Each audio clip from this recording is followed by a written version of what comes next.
Hello. Good evening, and thank you for joining us here on BlackDoctor.org.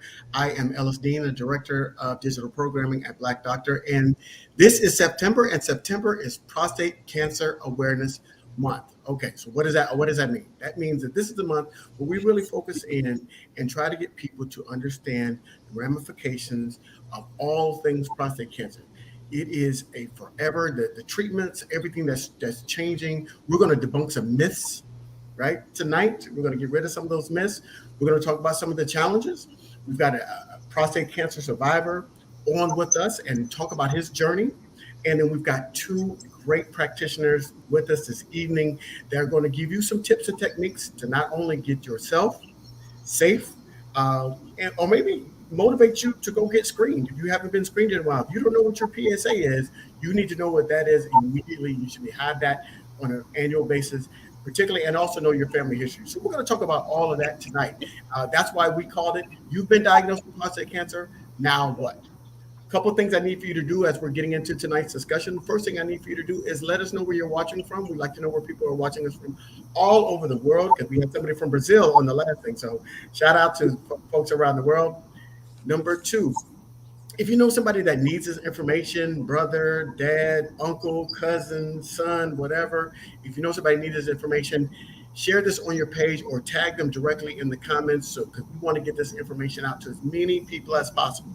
And then number three, if you have any questions as we're going through tonight's discussion, if you have any questions, please drop those in the comment section, because this discussion is all about you and getting the answers that you need for yourself, like myself. I need it, or for somebody that you care about, so you can keep them safe and healthy and living a long and happy life. And so we're going to start tonight broadcast a little bit differently. We've got a quick video that we want to show you from our first guest.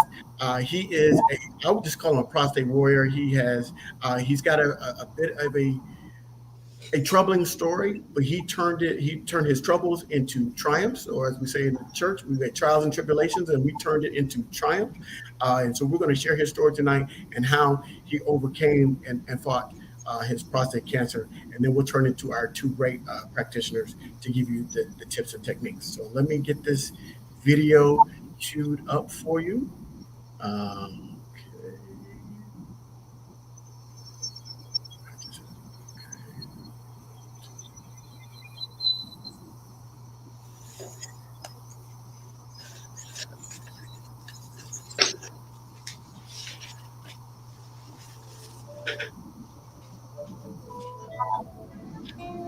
The way I came up is that we thought doctors do everything. You don't question the doctor, so you don't ask any questions. You just kind of go with what they tell you. I was very angry after my diagnosis because I felt like there should have been more of a conversation.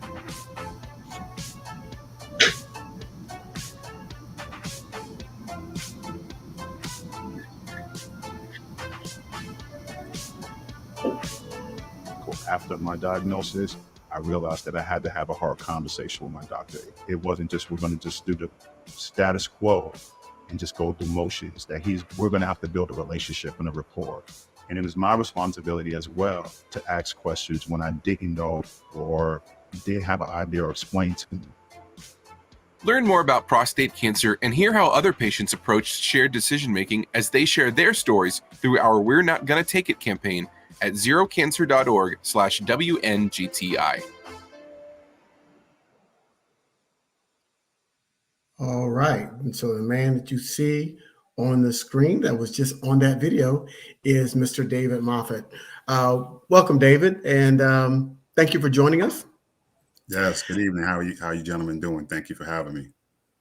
So I know you mentioned a little bit in the video, but share with our audience your prostate story.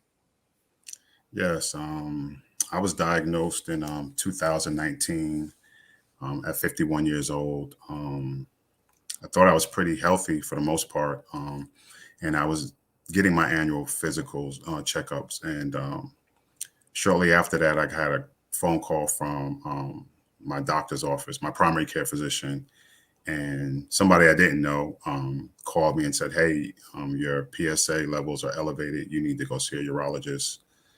And I was puzzled right there because I was like, yo, why am I going to a urologist? I really didn't know what a urologist did, or you know, I called him the P doctor. So I wasn't having any issues with my urination or any symptoms, blood in my urine or pain or anything like that, erection issues or anything like that. So I was kind of puzzled. And so I went to the urologist, and like I said, I didn't know one. So actually I was going to see about getting my first colonoscopy.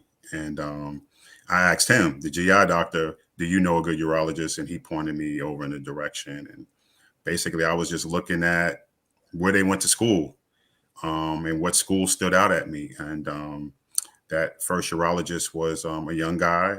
He was a Caucasian doctor, and he seemed very smart, very, very brilliant in what he did and everything.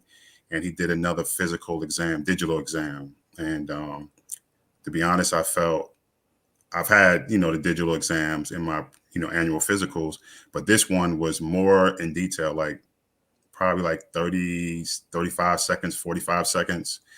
And I really felt violated, but um, after I pulled my pants up and everything like that, and he came back in, he told me that he felt a nodule, which really just kind of like took the wind out of me. And I was like, well, what are you talking about, a nodule? And I was just, I don't know if I was scared, I was fearful, I was just dazed. I was like, what are you talking about? Well, it's basically from, the term from different strokes. So he was like, and from that, he suggested that we do a biopsy. And I was like, okay. And I talked about that with my wife and my support system. And after I had the biopsy, it came back out of the 12 samples that they tested. 6 of them came back cancerous, and it was within the whole prostate. And at that time, when I reported back to him from the follow-up information, we just didn't hit it off, man. I'm a combat veteran as well.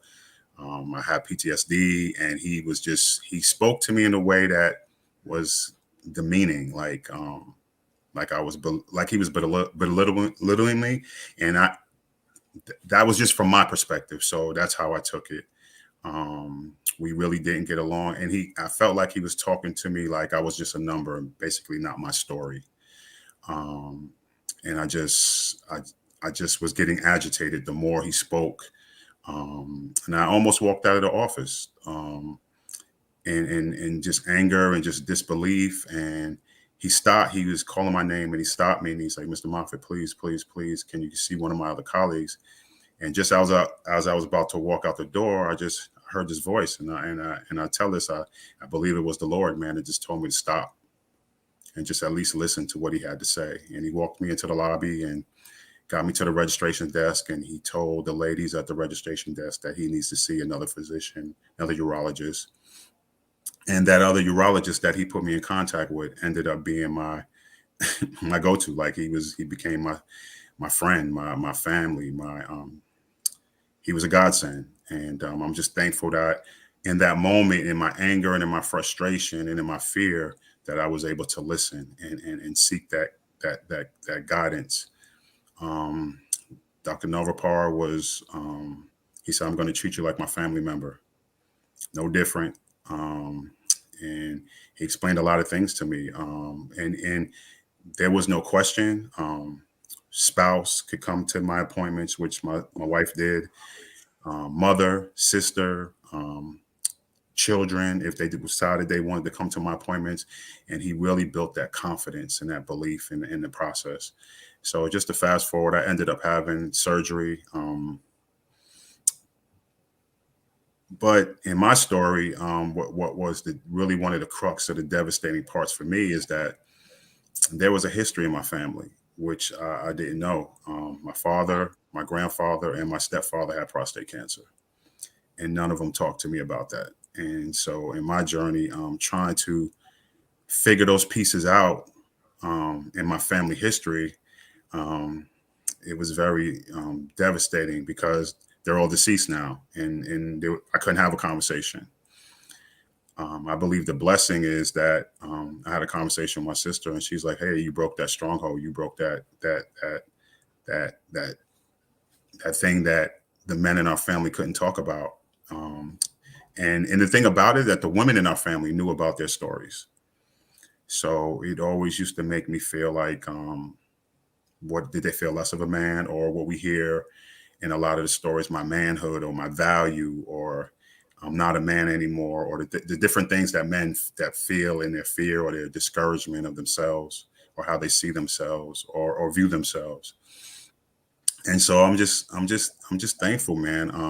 I was out of work for 7 weeks, came back to work, and driving back to work my first day, I just started crying, just profusely, and I sat in the parking lot, and God was like, "Hey, are you ready to give me 100%?" And I said yes. And the next thing he said, "You're going to start a support group." And I was like, "Start a what?" And that's basically how my mission has come about, starting support groups and running support groups, not only through my organization, a nonprofit that I started, Courage and Strength to Fight Incorporated, but also to do work with other cancer organizations, Zero Cancer, the American Cancer Society, and speaking on different platforms and in churches, just to have a real conversation and bring a greater awareness. This is my purpose. I'm walking in my purpose. And I just feel like I will not be silent, not just for my bloodline or my lineage, but for all men out there. We just had this past weekend our second annual prostate cancer family awareness walk and family event. And we had over 100 people there in the pouring rain here in Atlanta, Georgia. And, and it was crazy because, last year I had my first one and it rained. And, you start all the planning and, you just want things to go right. You want to get the message out there. And, you start to hear, well, it's people not going to show up and this and that. And our theme this year was "We won't give up now." Our theme last year is "We're stronger together."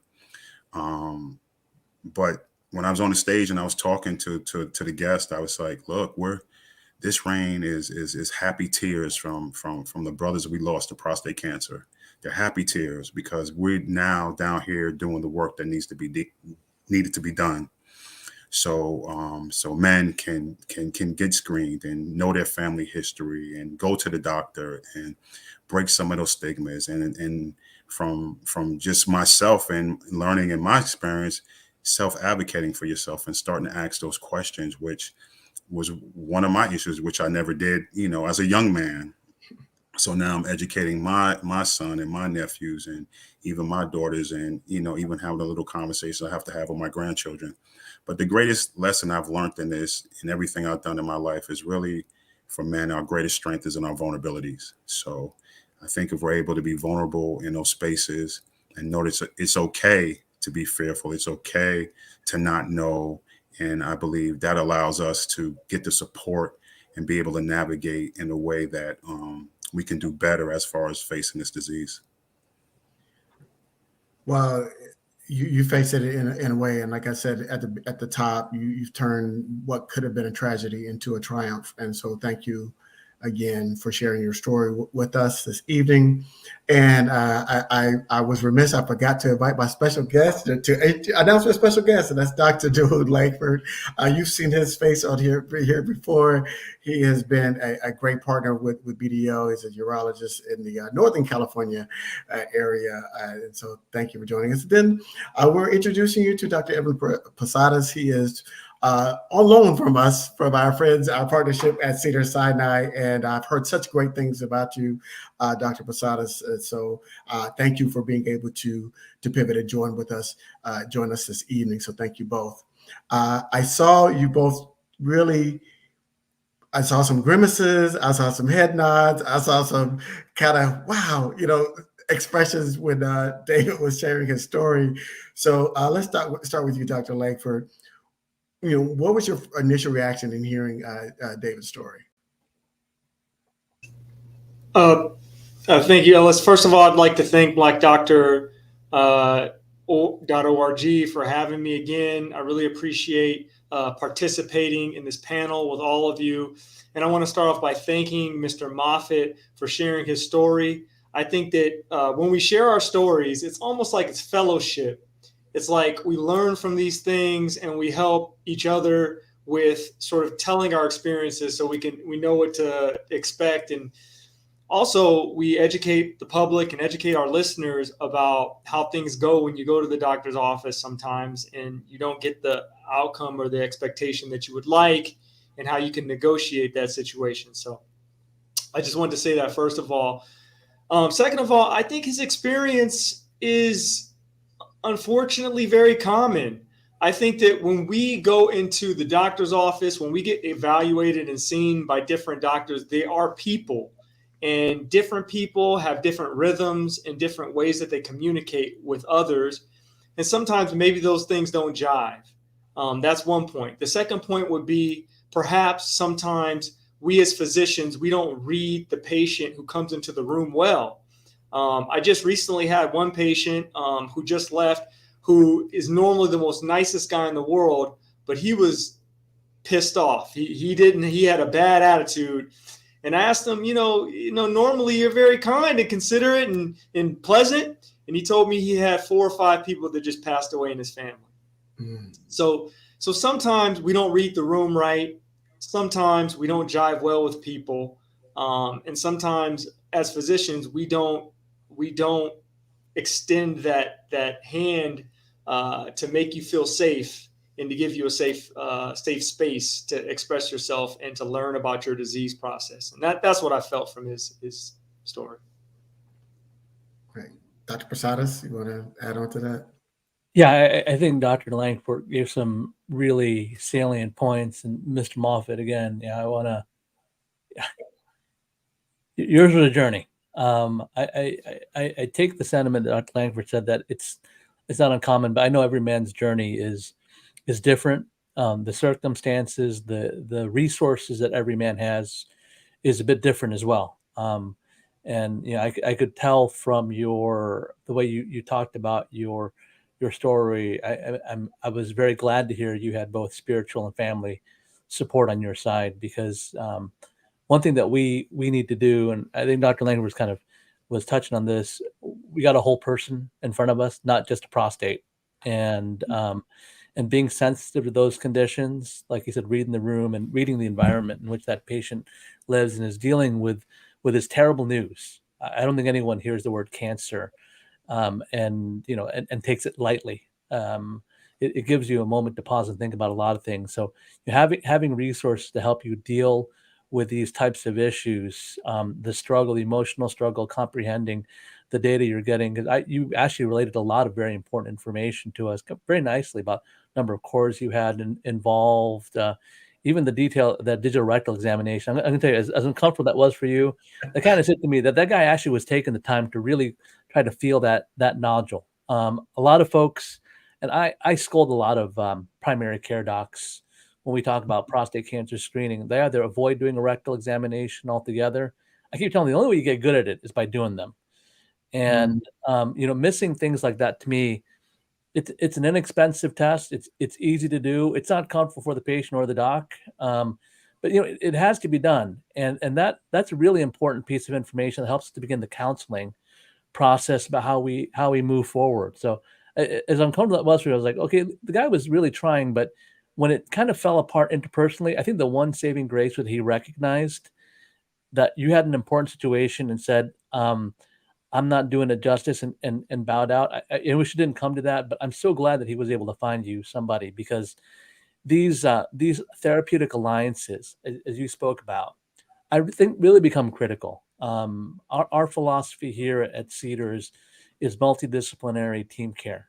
And when folks come to me, I tell them, listen, prostate cancer isn't like pancreatic cancer, lung cancer, where everyone makes you feel like you're a day late and a dollar short. You need to assemble a team that you believe in, that you have faith in, that resonates with you, that you are on your side, because this is going to be a journey. And you got to feel like those people walking with you are there to support you, to give you good information, to be sensitive to how this disease and how its treatments affect your life and the person that you are. And when you feel that aligns that friendship with them, they can kind of understand where it is that you're coming from. And as Dr. Langford said, you kind of read the room. You figure out what kind of treatments are really gonna, while the textbook says one thing, you might have to pivot a little bit using the full array of data that we have to really customize a treatment plan for that human being. No two men I have are identical, and I really got to think about those things as we go forward to make those decisions. I also really loved what you were saying about breaking the stigma, breaking the this perception that's out there. I'm Filipino. I'm a Midwestern boy by upbringing, and I can tell you, a bunch of those different factors: where you were raised, the family environment, the culture you were raised in. Like you said, they kind of paint a picture of what a man is supposed to be. But I do a lot of talks in minority communities. I've gone out to the several churches here in LA to talk to Black men about prostate cancer, and I hear those kinds of stories, the concern about having that rectal examination and talking about these sensitive things. But I get to work side by side with a friend of mine who's a colorectal surgeon, a Black colorectal surgeon, who says that no man should die of shame, no one should die of shame. And the courage to take good care of yourself really honors your role as a father, husband, brother, a member of your community. And if you can't take care of yourself, who can rely on you? So we really challenge men to accept those, to be the change in the community that inspires others to step forward and to really bond together to break these things down. So, Mr. Moffat, I really admired the fact that you stepped out of the mold there and set a new path forward for you, your son, and your family, and those around you. I think that was really beautiful, inspiring. Okay, so let's get into it. And I got to think about it because I'm thinking about my provider. I was like, I haven't had a digital rectal exam in the past couple of treatments. So we're going to get to that, Dr. Basada. So Dr. Langford, as a urologist, so typically the process is you go to your primary care physician, you get your labs done, you get your physical, and they're the gatekeepers. And so I heard Dr. Prasada say he has to kind of chastise primary care, and we're not doing that. We're not going to cast any dispersions on primary care physicians. However, I think what is the point with that you would want the primary care physician to refer their patient to see a urologist when that PSA, I'm sorry, I keep using jargon. PSA stands for prostate specific antigen. It's a test that's part of your blood test that you do. When that PSA gets to a certain level, when would you like for the primary care physician to refer a patient to you as a urologist? So primary care physicians, I like to think of them as the foundation. They're kind of like the foundation of the house. They build the house. And we're the specialists, and when something is more specialized, they refer the patient to us. So in terms of prostate cancer screening and PSA, I go by the American Urologic Association guidelines. So I look at the number of 4 nanograms per deciliter, or the number of 4 for your PSA, your prostate specific antigen, as a reason why the primary care would refer a patient to a urologist, elevated PSA. Mm-hmm. But there can also be other reasons, such as a significant family history. I have a number of patients who are being sent to me now who have, they'll tell their primary care doctor that my father, my grandfather, and all of his brothers have prostate cancer. And so then they will send him for screening as well. But I do think that a primary care doctor can use their clinical judgment to send the patient to the urologist if they think there may be some other symptoms that may be related to possibly having prostate cancer as well. So Dr. Prasada, there's a term. Maybe it's called acceleration. I'm not. Maybe I'm quoting that wrong. But like, say for example, somebody comes 1 year, PSA is like 0.8. And then the next year this runs again and it's 2.2. Yeah. Even though it's below that 4 threshold, is that somebody that should see a urologist because that's a big jump, in a year, even though they're underneath that 4 threshold? So I'm gonna say that should raise a suspicion, but doesn't Okay. necessarily mean you got to send them right away. But Okay. I love the PCPs that know their patients well enough that they're actually thinking about that dynamic. Because I had lots of old professors who would tell me, if you don't think about it, you're not going to find it, right? And so when someone at least puts that in the question, hey, that's a pretty big jump. Now, a number of things can make your PSA go up. Anything prostatitis, enlargement, you know, um, you were hopping on a bike and really irritating your pelvic floor. So it gives Mm, you a moment to say, hey, something might be wrong before you sound off all the alarms, because this is a delicate thing that we're talking about to folks. It gives you pause to recheck, counsel the guy on the things that might have happened. Did you have intercourse, a day or so before? Uh, so many things out there. Say, avoid these behaviors. Let's check it again in a bit, and then, along with a good rectal examination, but not before you draw the PSA, because even the rectal examination will throw up your PSA. Uh, right. Okay. but those things are important, and Dr. Langford mentioned the AUA guidelines. That so being a non-surgeon in this discussion, but living and breathing with them over here, I have great respect for the AUA, and they've actually softened their guidelines up a bit about screening. And one of the things that AUA really did that nicely historically was they really got we as prostate cancer docs to think about age and race matched PSA thresholds. A younger man, different races. We got to kind of think a little bit about whether 4 is exactly that right cutoff. But again, it becomes kind of situation specific, right? You got to think about who that patient is, where they're coming from, what they do, in order to make a decision, but to be thoughtful about it, not to dismiss it, be sensitive about it.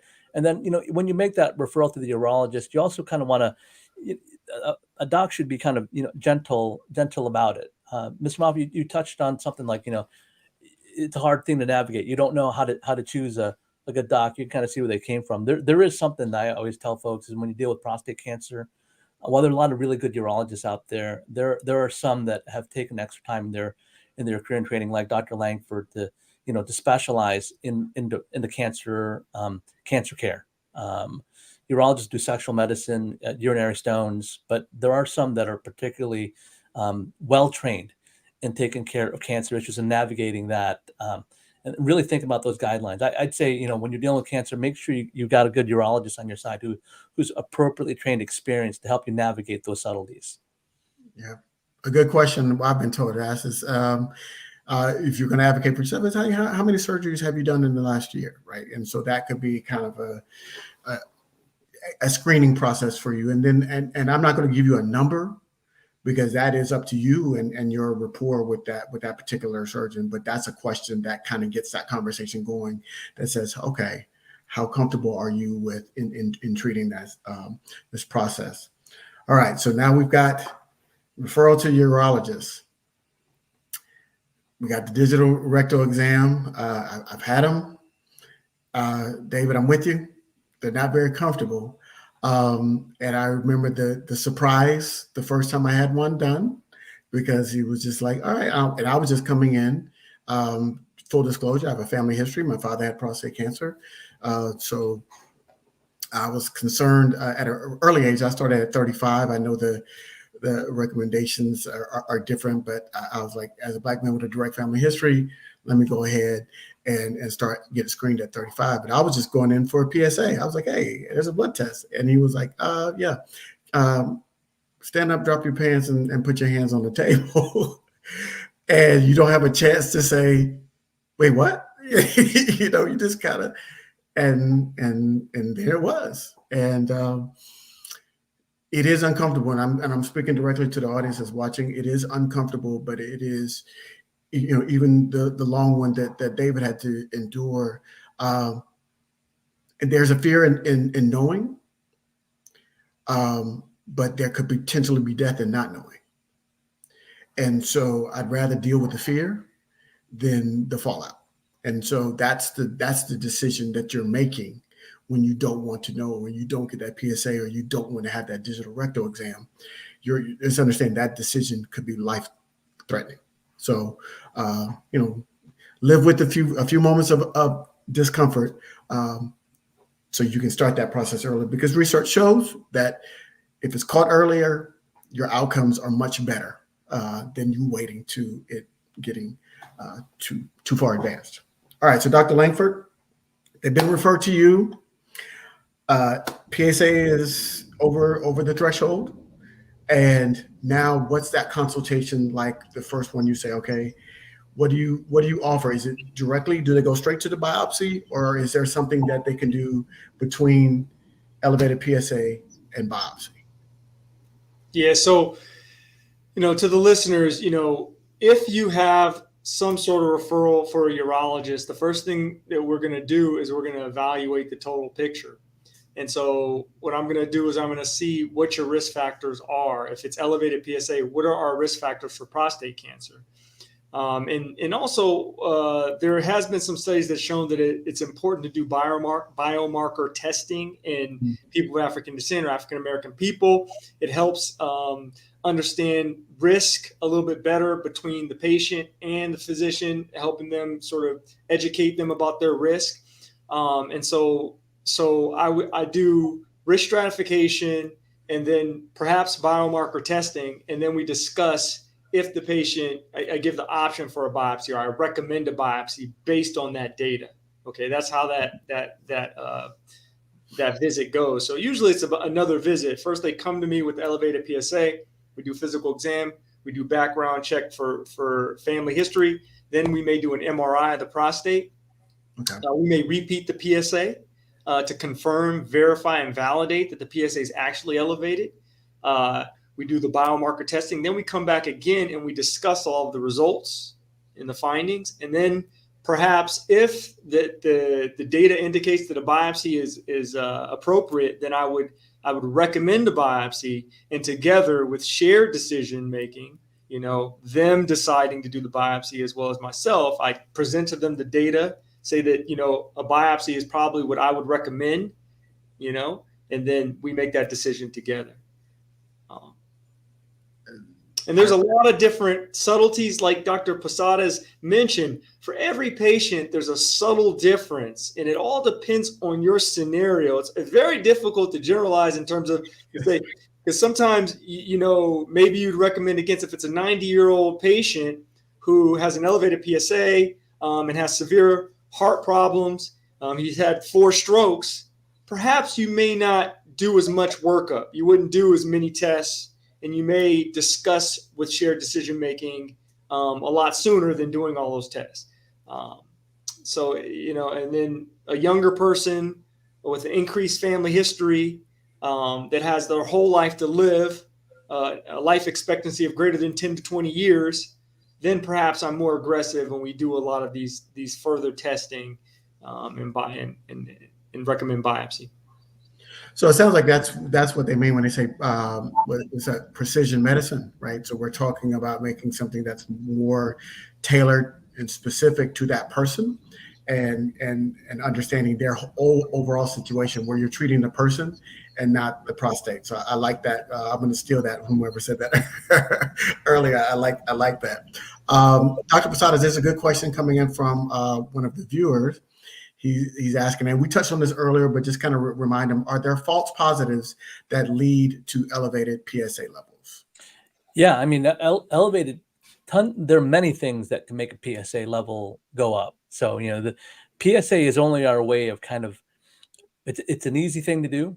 It's not terribly expensive, complements a rectal examination, and it helps decide if someone needs a biopsy to make a diagnosis of prostate cancer, to really look for prostate cancer there. There are additional tests that we can do in the urine, for example, to look for other biomarkers that might hedge that bet. But ultimately, we need a biopsy to kind of understand if it's there, and then give you some information on how aggressive that cancer may be based upon your clinical features, your Gleason score, and your PSA. And that context really becomes important, because we got to think about who we're talking to every time we walk in the room. I just gave a talk earlier today talking about prostate cancer in general. We say it's the most common cancer that affects men in America and the second leading cause of cancer death. There's all this thought out there, well, old men get this, they die with it, not from it. And that's really not true. A lot of men are dying from prostate cancer, and it's worse in the African American community. It's 1 every 6 men that gets prostate cancer, 1 out of every 26 who dies from this disease. I mean, that is an abysmal problem that, you know, we have not adequately dealt with. Where we're only beginning now, because of more recent efforts to understand variations in response by genotypes that you inherit from your families. I mean, yeah, there are socioeconomic disparities that affect access to care, but there are biological differences that we as a community need to understand and put to, you know, really kind of inform our patients about, because these are important challenges for us in order to beat this bloody disease. And, you know, men will rally if they know that there's a challenge to be put forward. But yeah, I'm sorry, it's something that really kind of gets me, because the scientific community, we're so far behind the times, where we know that it's the most common, it's more common in African American men, outcomes are worse, and we still haven't really given an answer to the community, to the world, about why this is a problem. And it's abysmal that we have not. So, and Dr. Langford, I'm coming to you at this moment to kind of talk about why that MRI is offered, and what role does it play in terms of the diagnosis. But David, one of the things you did as part of your calling after you survived your prostate cancer is you started support groups with other men. What are some of the things that they reported back to you in terms of their experiences going through the treatment process? I think it's for support groups. It like Dr. Langford touched on earlier, it creates a safe space. And I think if you're transparent, if you're open, if you're honest, men are kind of open up, and men kind of know when you're BSing them as well, right? So, and then they just kind of turn you off. We were able to have a support group. I have my own support group that I'm running, 56 men during the heart of COVID, and I was just very open and honest with my story, with everything that from before, during, and after. And I just felt like men was like, wow, like he's really talking about ED and not being able to get an erection, and his family history, and not knowing, and see the tears, and seeing the emotion, and seeing the anger as well, allowed men to be able to be in that safe space and say, like, I can talk about this. And especially, I think some of the stigmas, I think, in our community, the Black and brown community, is the trust factor. Mm-hmm. Right, where they don't really trust the healthcare systems. I work for one of the largest healthcare systems here in Atlanta, and I can tell you, not just from the community portion of it, but you know, from the inside the wall. So and like Dr. Prostate said, that, you know, how it impacts us. And I think from my perspective, just being transparent, I think if us as men, if we don't take this seriously, and I'm not just talking about from the gentlemen on this panel, because they're clinicians, right, and they can speak to it, that's their profession. But if we can't speak to this seriously and take it seriously, then nobody's going to take us seriously. If we're hiding behind those titles, we're hiding behind those zeros behind your paycheck, because we're taught as young men to be invincible superheroes. Those are the things I think are some of the barriers that when you get diagnosed and you're going to deal with incontinence and you deal with ED, that men go into a rabbit hole, right? And then they can't communicate effectively. So I think we have to navigate differently. And I think it starts when we're younger. I remember also when I was younger that my mother had the little placard in the shower of the female. And so I know her and my sister, they had that earlier visual education about their body, right? And for men, we don't have that. We don't talk about it, right? We don't talk about, we don't even have really the conversations about sexual intercourse, right? You know, my father was basically like, hey, man, just make sure you wrap it up. That's it. That was the conversation. So, so if we're just being honest with ourselves, a lot of the way we navigate is really just, it really self-inflicts a lot of the things, how we navigate when we get older. So I think in my experience of running support groups, I'm just trying to give men a safe space that they can just start to open up. Because I think that's the part where there's healing. And once we start to open up and have a real conversation and stop scratching the surface, then I think we can have positive outcomes. Absolutely. Absolutely.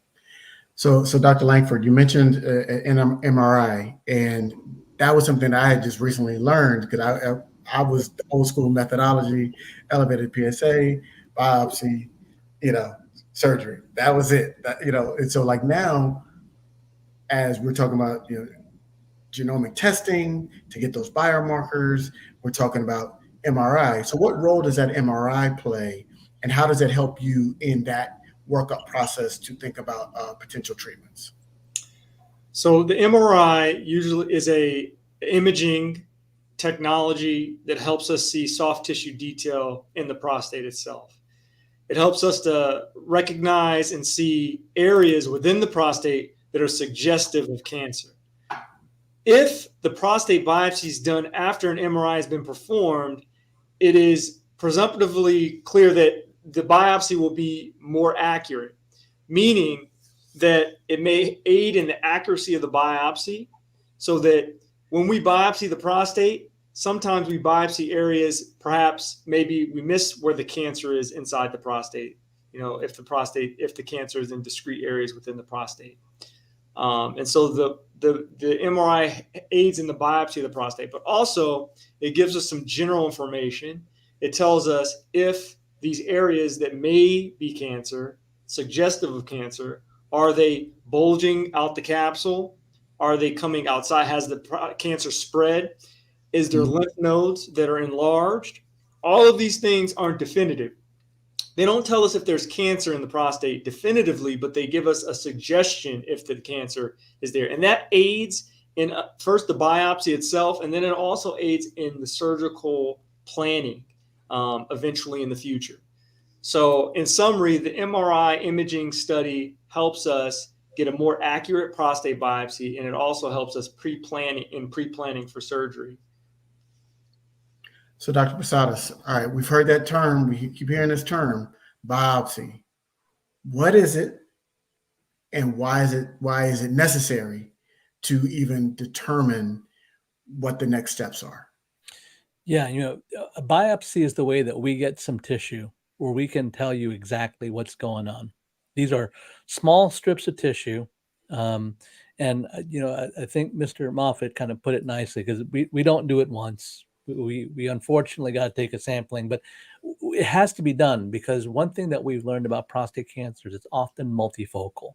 So it's usually not one little thing that's in the prostate. And if we undersample, we may underrepresent, underdetect what's going on, and then give you the wrong idea about what's going on.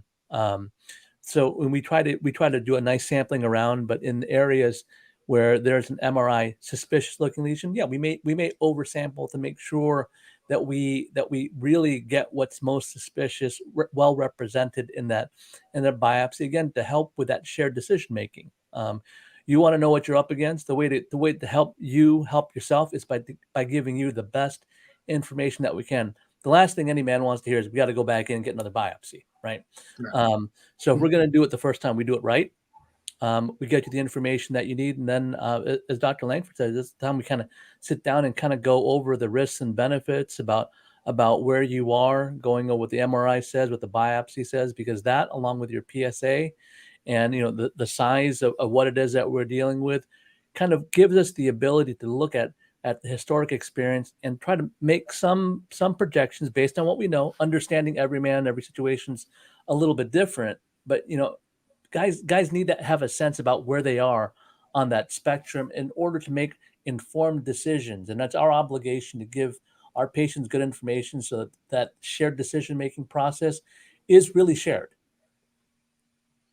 And how long does it take for the cells to come back to determine whether or not they're cancerous or not? Is it 2 weeks? Is it a week, or after a biopsy is done? Usually within a week, we get some pretty reliable information. Some of us are a bit maniacal about it, want to go sit down at the microscope with the pathologists. It's hard in a busy practice, but there are sometimes, depending on your relationship with with that pathologist, you can get a little more out of sitting down with them, and that helps you to kind of also bring it back to the patient. There's all kinds of information in that report. And, Mr. Moffat, I'm sure you're aware that you get numbers, percentages, lengths of involvement. We use all those bits of information and different nomograms, different statistical tools that we have to, again, try to paint out where this may go and what we can do to either improve things, or I'm going to tell you, there are even select men that don't need to have a prostatectomy even though they have cancer. These very low volume, low grade cancers can sometimes be actively surveilled, on a very careful program. But if you don't know what you're dealing with, you can't make an informed decision. So the urologist really becomes a key bridge to making that happen. So David, how long was it between your biopsy and your diagnosis of actually having cancer? And what was that process like, that waiting process like for you mentally? I didn't like the the biopsy, even though I was sedated. But I hear there's some people. I don't believe all cases are sedated, are they? From the physician standpoint, I don't know. So, and I heard some guys say that was rough. So, I'm thankful I was sedated. Especially with my background, I'm thankful I was sedated. And like the doc said, it was about maybe 10 days to 2 weeks when I got the results back. And when I got the results back, I got a phone call. I was at work. And that first urologist,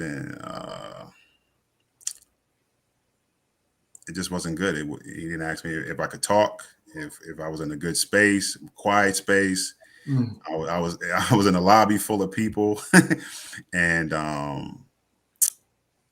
don't really pretty much. My coworker just kind of held me up. He said, "Bro, are you good? Or what's wrong?" And and at that point, I don't even think I thought about me. I thought about how I was going to have that conversation with my wife. Do I call her or do I wait till I get home? And so that was my fears. And then my next fears was my children's mom had, my first wife had passed the cancer. So that was racing in my mind. Like, how do I they hear the C word again? How does that, how do they deal with that?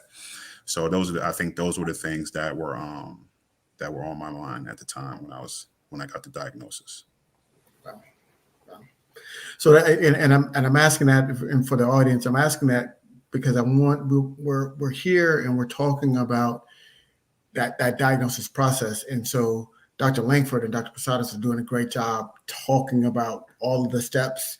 They're really detailing what a good process should look and feel like. But David has given us that glue of what it's like going through that. And so there is a piece of any diagnosis, where you're diagnosed with diabetes, high blood pressure, any diagnosis, there is a mental health component to it because it is going to change your life. Hypertension can change your life because you have to eat differently. You may have to be on medication. And if you don't control your hypertension, then you might be seeing a nephrologist because it has damage. There's a direct correlation to kidney disease and hypertension. And so we have to recognize that all of the mental part of that is brought into the scenario. And stress releases cortisol, which it could have some impact on your body as well. And so what we're really talking about is trying to give that whole picture. And so there was a great comment from V. I hope she's still watching. And she talked about hearing her significant other going to the restroom and the start and stop. And then in turn, encouraging him, you need to go get that checked out. You need to go get that checked out. And so this is working in concert. Oh, thank you. You're still watching. We're working in concert with our family members, our friends, our network of folks. Now, it's unfortunate that that was a phone call that they he should have had that precursor conversation if he's going to drop something that heavy on you.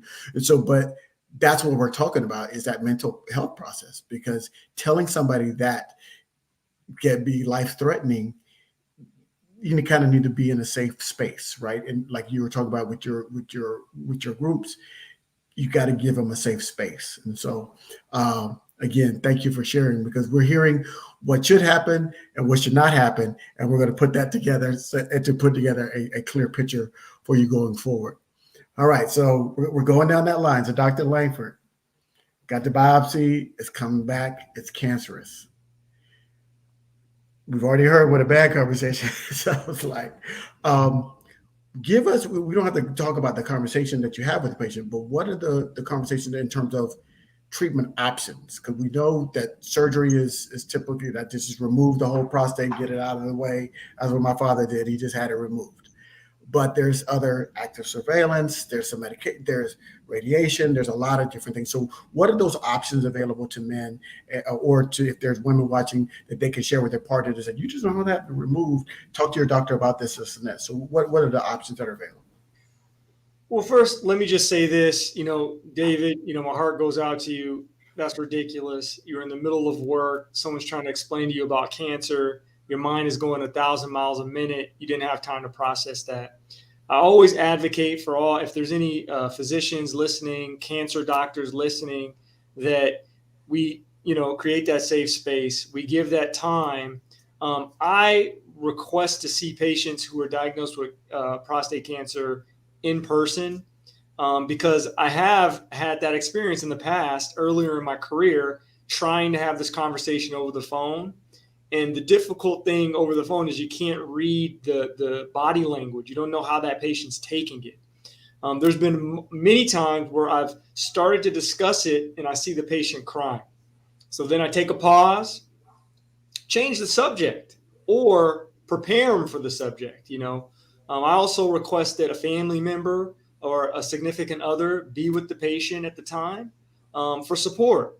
Sometimes some guys say, I don't want my wife here. I say, all right, you can do it by yourself. But I think that those are important issues to talk about. And as a patient, you can request, hey, I may have cancer, I may not, right? Yes, well, can I come in and speak with you? I want to give adequate time. And that's something that the patients and the listeners can do, is request to have this discussion in person. Now, that being said, if there's a diagnosis of cancer, I just, for the sakes of clarity and not going into the specific details, I separate the patient into 3 different categories. It'd be low, medium, or high, low risk, intermediate risk, or high risk.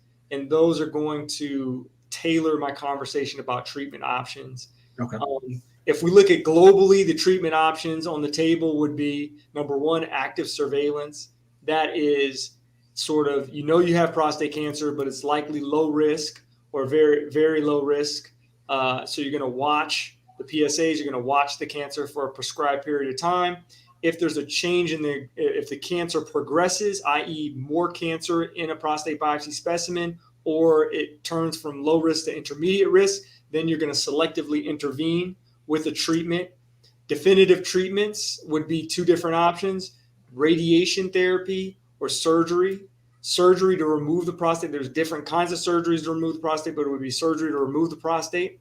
Or radiation therapy would be, there could be external beam, where there's a radiation focus outside of the body, focused on the prostate. You stand there, you just take the shots, quote unquote. Mm-hmm. Or there's intracorporal radiation, which we can call brachytherapy. You put seeds into the prostate itself, and that radiation treats the prostate from inside out. Those are the 3 different treatment options, and they all have caveats. I mean, you can start hormone therapy. Many men will start hormone therapy with intermediate or high-risk disease. Hormone therapy helps to shrink the prostate and helps to synergize the treatment effect of radiation. It makes that stronger, the radiation treatment stronger. Most of the radiation doctors will recommend the patient go on hormones for at least 6 to 12 months. And so those are the treatment options. I go through those treatment options, right, based on the diagnosis, the low, intermediate, or high risk diagnosis of the patient. And then what's more important is we talk about sort of their lifestyle, what they expect out of the treatment. I set the expectations. The two areas that I talk about when we talk about treatment and outcomes is number one, or actually three. Number one, it would be death and life. Most of the time, it's 99% life. 99%. If you treat the disease, it's usually you have a high survival, right? But we talk about those percentages, and we talk about quality of life factors, which would be sexual function and urinary function. Okay, and so each treatment option has a different sort of effect on mainly the quality of life factors. Okay. And so those all come in the same conversation about your treatment options. Does that help? Oh yeah, that was perfect. Because I want brothers I want people that are watching, or even there was loved ones that watching, that it's not just cookie cutter where it's cut it out, right? So there's options. Make sure that your urologist, your specialist, whomever you're working with, you discuss those options, and you discuss it with your network, your people. I would recommend having someone there with you, because your mind can melt when you hear that word, right? And so you need somebody there that's going to be paying attention, because I know if my wife was sitting there with me and doctor says cancer, my mind's going to start racing, and she's going to lean in and bring out her her pad and start taking notes, right? And she's going to listen more intently, because she's going to be definitely focused on what can we do, and I'm going to be like going through my life from birth to now, right? It's just all that stuff. So you need that partner, but that is a personal decision that everybody needs to make. So, Dr. Posadas, as we're getting close to the end of the program here, but I want to ask, because we hear these phase 1, phase 2, phase 3, phase 4, and that's kind of part of the normal lexicon when people are talking about cancers in general. Are there phases in prostate cancer? And if so, what are they? Yeah, so we talk about there being 4 stages of prostate cancer. To put it roughly, we call the stage 1 cancers very localized and very much amenable to focal treatment, surgery, or radiation.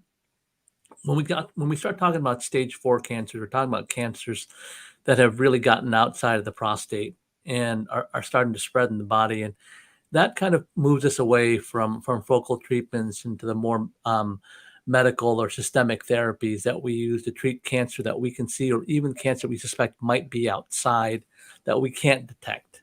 So this involves things from prostate cancer like hormonal treatment, even chemotherapy in certain cases. But for someone like myself who's a medical oncologist, we have a growing armamentarium of tools that really can speak to or address particular molecular abnormalities, real personalized abnormalities in that cancer.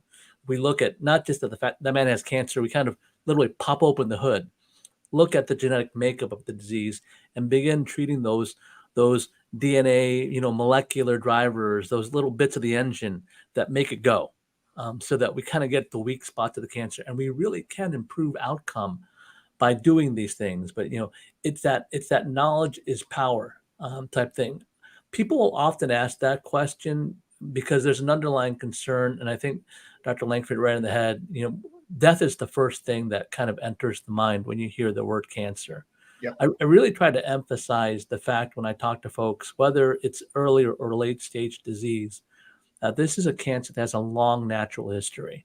So no one should walk out of the office at a first or second meeting thinking they're about to fall off God's green earth.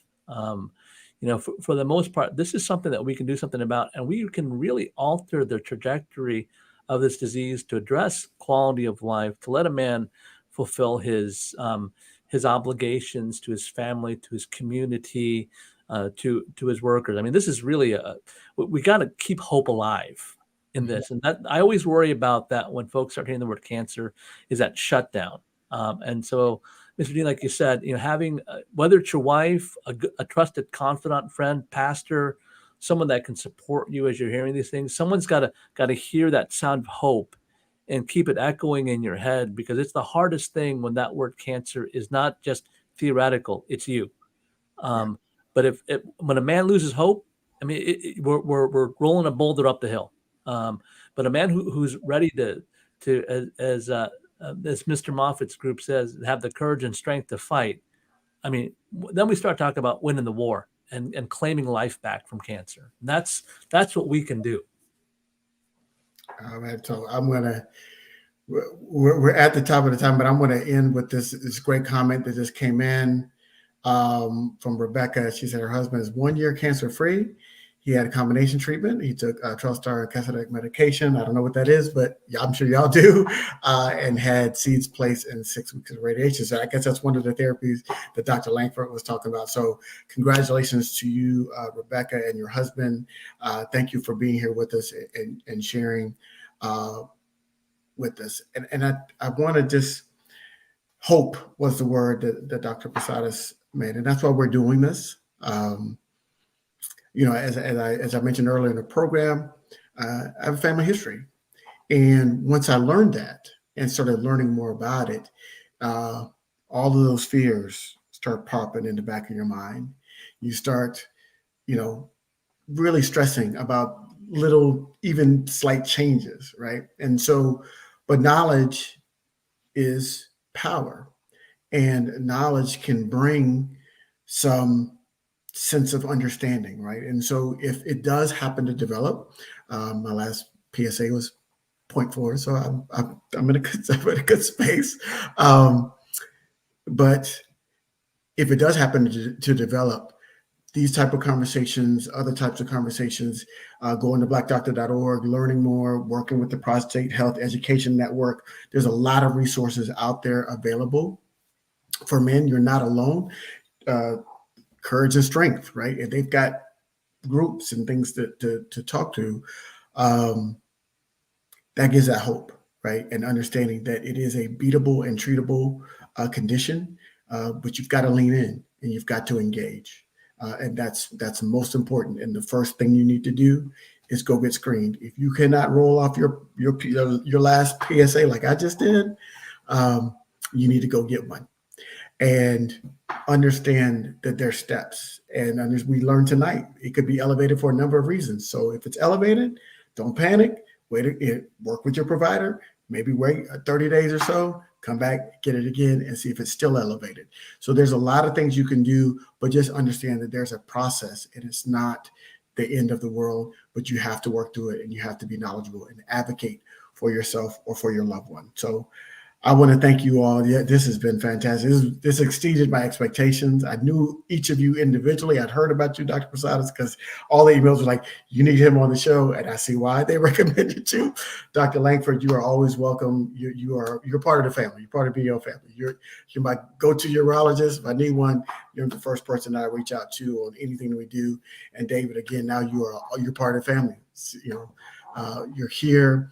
And we're going to next year when you do your walk, we're gonna bring you on before, and we're gonna publicize it here so our audience can learn more about it and share in the strength that you've given so many men by sharing your story and being standing in the gap for them in this process. So thank you all. Thank you all for joining us. Rebecca, V, Ursula, all the folks that were putting in comments, and those that didn't, that were just listening. Share this. Like the show, share this with your people. We're going to re-air this because this is important information that men should have, not just in September, but for year round. But we're highlighting it here. That's why I wore my blue today, because blue is the color for Prostate Cancer Awareness Month. So thank you again, and we will see you all next time.